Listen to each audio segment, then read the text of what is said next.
My sailing friend, Carmen, owns a Pearson 323 sailboat, and she wanted to captain her vessel across from Chicago to New Buffalo, Michigan in late July.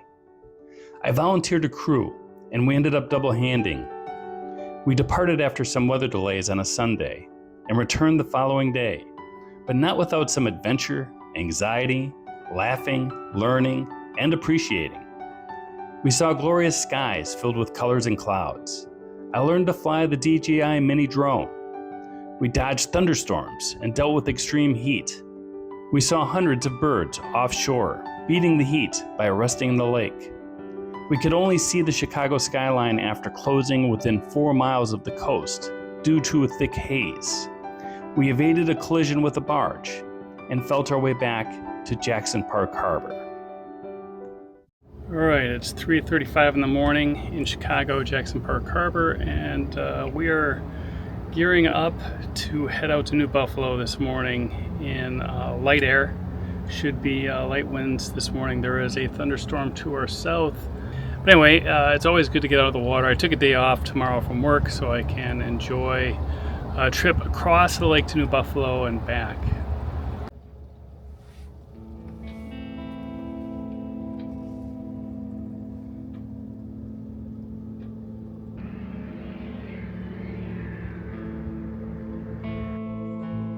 The trip across gave us a beautifully calm sea state and a delightfully evolving color palette in the skies.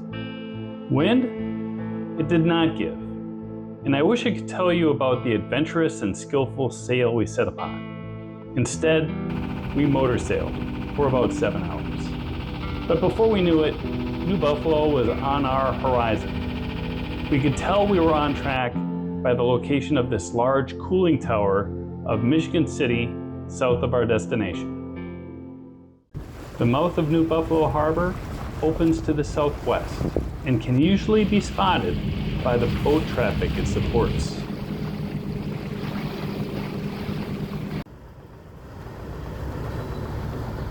Chicago friends of mine have told stories about hitting the bottom in New Buffalo, so I always give guidance to stay close to the center of the channel.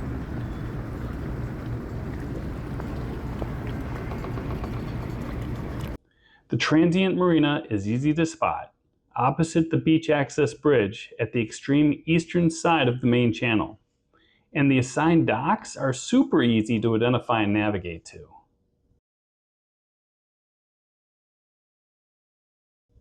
Despite our not calling in ahead, the weekend harbor staff came out of the office to assist us in docking. We arrived in the early afternoon to set up Carmen's air conditioning system and take a stroll downtown. Nancy's hot dogs and burgers always had a line for the ice cream, though multiple people have told me that Oink's ice cream is a must-visit in New Buffalo. I took a moment to explore the local boating supply store, which did have a decent inventory of supplies. The very walkable grocery store looks like a basic liquor store inside at first, but walk through a small connection hallway and voila, a beautiful and stocked grocery store with anything you might desire. We returned to the boat, took naps, and kept cool as the heat index was at dangerously high levels. Carmen showed me how to use her backup safety sound device. Excellent. We dined at the very popular and acclaimed Stray Dog and enjoyed our meals very much. We closed out the evening by flying this new DJI mini drone, which turned out to be very intuitive and super easy to fly. The drone was really a delight to utilize.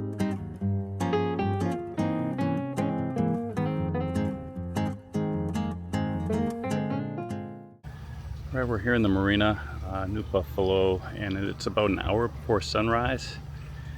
And there is a storm track heading for Chicago right now, which is our destination, and it's going to move through Chicago toward us. We expect that to be hitting around 8 o'clock, maybe 9, and that may delay our, we were planning on leaving 6 a.m. this morning, so that's going to delay us a little bit. Carmen made a delectable breakfast on the boat while we watched how the weather developed. The radar showed how most of the heavy weather and clouds were breaking up as they approached the lake, and by 8 a.m., we decided to cast off. The wind was not an issue for us as we departed the dock, and you can see here as we collected the fenders and dock lines while traversing the channel out into Lake Michigan.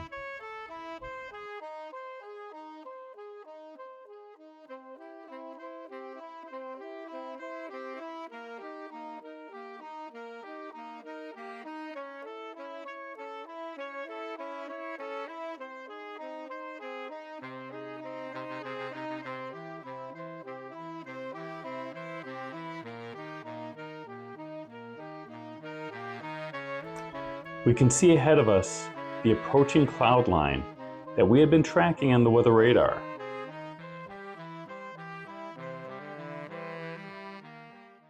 Okay, so we're sailing. We've got the sails up on this Pearson 323 sailing vessel Cali, and we've got enough wind. I would say 7 to 10 knots. And we have a little reef in on the jib, and we're doing that because we are under some clouds that carry through Chicago, and we'll be under them probably for another 45 minutes or so, and we're just playing it safe. You know, if there's a sudden squall or wind gust, it's going to be hard to see because it's the water, all the colors are gray on gray. We did see a little rain, but not much. The wind calmed on the backside of that front, and the sun soon overpowered the clouds.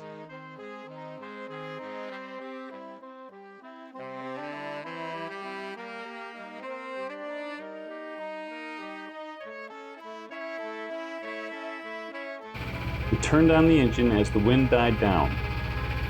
It wasn't long before we could see heat building over land and tall clouds starting to form out of Chicago.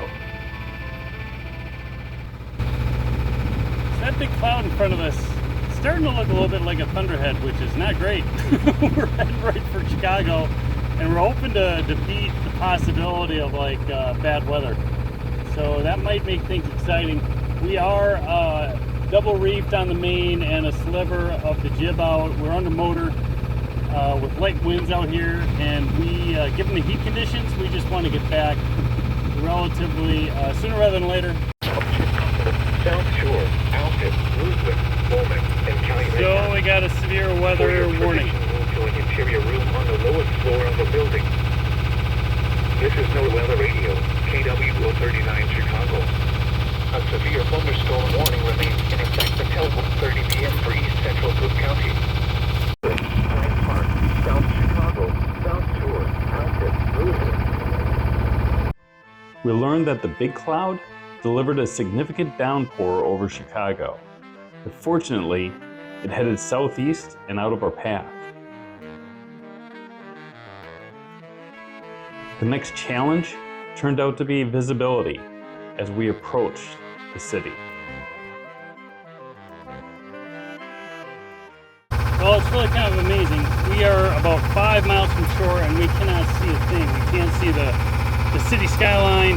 We can't see shore. It's amazing how hazy it is, and how we really can't see anything. So that's got to be fog of some sort. We're on our way in it, and you know, to be this close to our destination and not to be able to see it is frustrating. The restricted visibility allowed the barge to get pretty close to our proximity. We modified our course to pass behind it.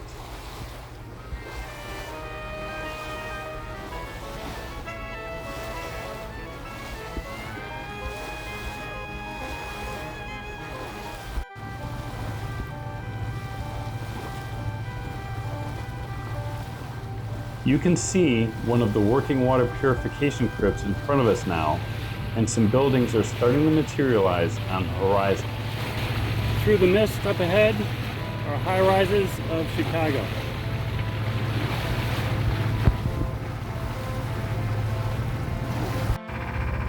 I've never seen so many birds gathered like this a few miles offshore. I'm thinking the severe heat had something to do with it.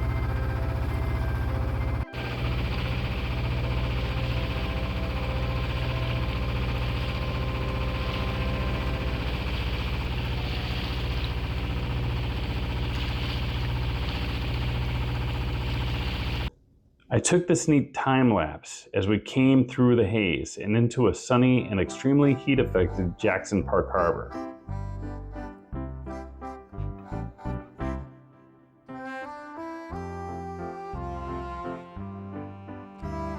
This is Sailor Eric. Thanks for watching.